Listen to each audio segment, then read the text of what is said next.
Hello again, everybody. Welcome to OCVarsity.com for our OCVarsity Gridiron show. I'm Steve Fryer here with Dan Albano. Jonathan Camus is not here. Jonathan's on paternity leave. He and the celebrated Mrs. K are in the midst of welcoming child number 2 to the Camus household. So congratulations, John, and good luck with all that stuff.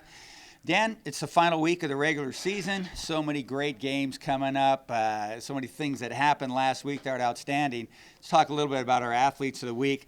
I went with, for Offensive Player of the Week, Godinez High School sophomore quarterback Patrick McMorris rushed for 307 yards and 4 touchdowns in a big win for Godinez. Now, what's interesting is he went for 307 yards going to that game. He had 304 yards over the previous 8 games, so kind of had a career night for the sophomore from Godinez, Patrick McMorris. Who do you got, Defensive Player of the Week? Well, hey, we got to give a shout out for Patrick because, he's the younger brother of Malik McMorris at Modern Day that we covered a lot, and now's at Cal. So congratulations. Patrick's been playing some quarterback. That's why earlier in the year, that's why some of his stats are like that. Wide receiver. Yeah, he's been moving around some. But Defensive Player of the Week, I went with John Stamos, nicknamed John. I think it's Hollywood Stamos. Ville Park puts all the nicknames on their roster, which is pretty cool. But John had 20 total tackles. Also rushed for 3 touchdowns. He barreled in for a 12-yarder, sprinted for a 65-yarder. Spartans 49-21 victory over Yorba Linda, clinched a share of the Crestview League title. All right, so that's what happened last week. We had some great games last week, some big upsets. I mean, Valencia over Tustin. We didn't see that coming. And just take a look at the Trinity League, Dan. I wrote this down. In the Trinity League, Orange Lutheran has lost to Santa Margarita, but they defeated Josiah. Right. Josiah defeated Santa Margarita. How do you sort that out in terms of who's best, who's number 3 in that league? We know that Bosco and Modern Day are the top 2 teams. Modern Day beating Bosco a couple weeks ago, 26-21.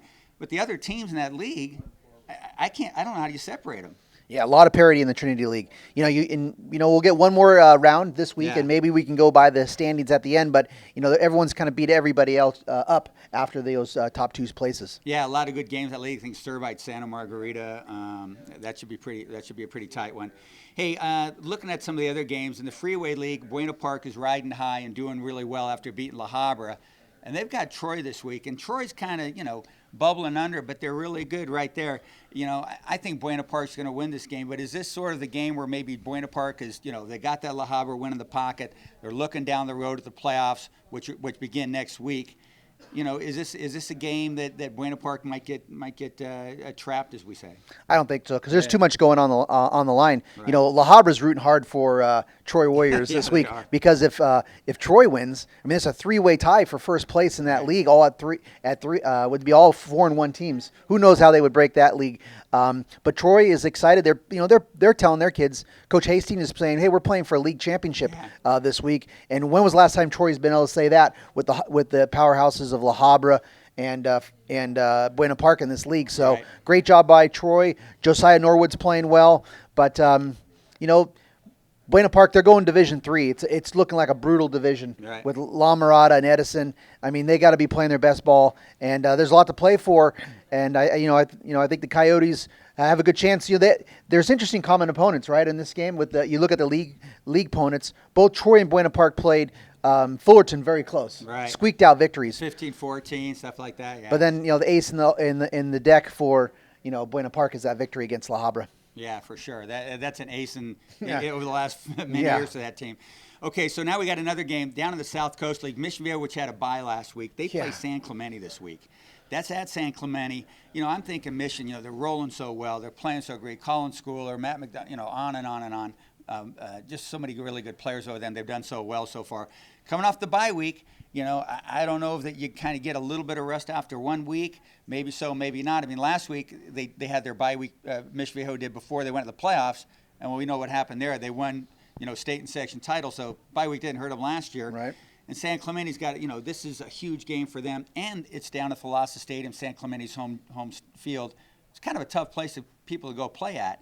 Is this a lock for Mission, or is it San Clemente, might pull one of the upsets that we've seen so far this year?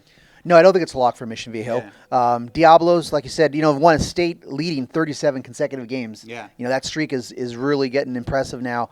But, coming off the bye, the Diablos, they allowed, their defense allowed 28 points to San Juan Hills. They allowed 28 points to Oak Hills. So, and now they're playing a high-powered San Clemente offense is really rolling with Jack Sears. Tritons have won 5 in a row. And probably the most importantly for the Tritons is that since they had the kind of beat down from La Mirada, that's when they've won 5 in a row, and they've really improved their defense. Isaac Rex, who's a guy we've talked about a little bit, he's back playing now. They got Jones, really looks like an excellent receiver. We got Rivas moving him around everywhere. Yeah, I mean, there's a lot of offensive firepower, so it's not and then San Clemente usually plays well at home. So, both these teams average over 40 points a game, Steve. So I could see it as a kind of a shootout game. Coming up this Sunday is the day that all the CIF Southern Section football playoff brackets come out. We'll have those available at OCVarsity.com right away upon release. It's going to be a fun day, Dan. And I was looking at this, Division I, okay? All the Trinity League teams are in Division I. Basically, a lot of the leagues, it's no longer where, every playoff team from the same league goes in the same playoff division. We're doing it by competitive equity now in the CF Southern Section. You're going to see, one team like Garden Grove is going to go to one division. Right. La Quinta's going to go to another division, that sort of thing. Trinity League, they all go into the Division I. It might be that all 6 teams get in. Is it possible, looking at the numbers, it's an 18-team bracket. If you got 6 teams from one league, could there be like a Trinity League versus Trinity League team in the first round, just doing the math? Is that possible?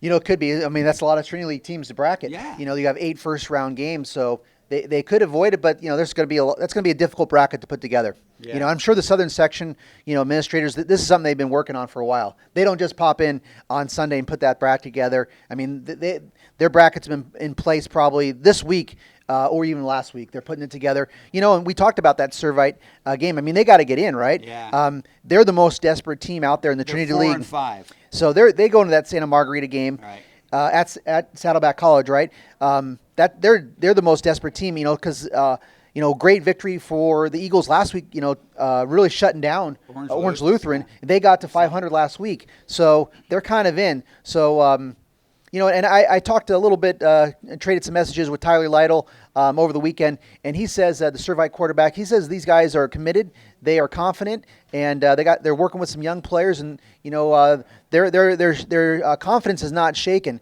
But for them to get part of that Division I draw, they're going to have to go win a big road game against an Eagles team, Grant Calcaterra.